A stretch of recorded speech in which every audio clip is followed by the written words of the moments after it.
O texto de Romanos 1 começa falando sobre a prostituição espiritual.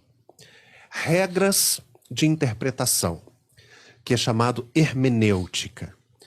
3 principais regras. Texto precisa de um contexto. O livro explica o próprio livro. E você precisa saber o que vem antes e o que vem depois. São regras de interpretação. Então, você não pode pegar um texto isolado e defender um ponto de vista. Você tem que pegar o que aquela pessoa estava falando para poder inserir aquele assunto. O texto de Romanos 1, ele começa dizendo sobre a prostituição espiritual. A Bíblia cita várias vezes uma classe de pessoas chamadas prostitutos cultuais. Não são culturais, de cultura. Prostitutos cultuais. Prostitutos para o culto. Por quê? Tirando o povo de Deus, as outras religiões, muitas das festas aos seus deuses eram feitas com álcool e com orgias. E, inclusive, era muito comum nesta época aqui, primeiro, para quem Paulo está escrevendo esse texto? Aos romanos, ou seja, aos moradores de Roma. Segundo, qual era a principal divindade de Roma? O deus Baco. Como que eram as festas ao deus Baco, ou Dionísio, se fossem os gregos? Eram com vinho, tu enchia a cara e transava. Dentro do templo. É daí que vem a palavra bacanal. Bacanal, ou seja, orgia, sexo grupal, é o culto ao deus Baco. Então, Paulo... E aí, então assim, sobre os prostitutos cultuais, o que acontece? Era uma classe de pessoas que ficavam nos templos e eram prostitutos mesmo. Só que prostitutos sacerdotes, prostitutos profetas. Por quê? As pessoas entravam lá, pagavam, transavam dentro do templo, e aí aquele sexo ali era a oferenda, era o culto ao Deus daquele lugar. Eram prostitutos cultuais. Paulo escreve aos romanos, aos moradores de Roma, e ele começa falando sobre a prostituição espiritual. E é isso que esse texto está dizendo. E aí ele continua. Versículo 24.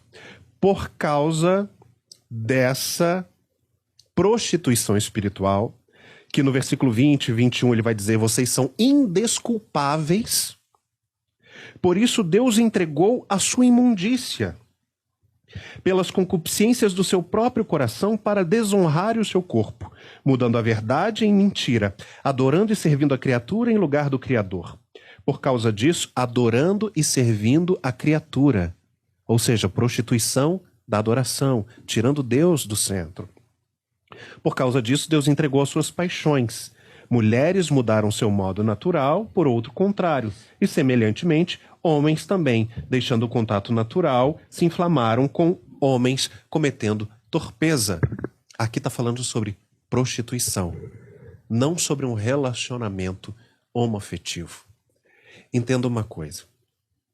Independente de eu entender que a Bíblia não condena a homossexualidade, a Bíblia sempre vai condenar a promiscuidade, a perversão sexual. O que é isso? É você...